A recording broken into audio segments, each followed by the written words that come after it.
I have a green Play-Doh, and instead of exploring the Play-Doh with my hands, I'm going to be using my feet.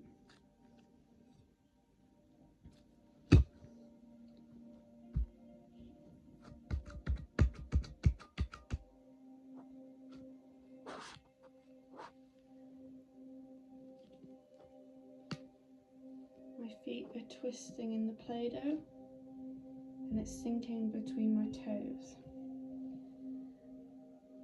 making a squidgy, gooey sensation.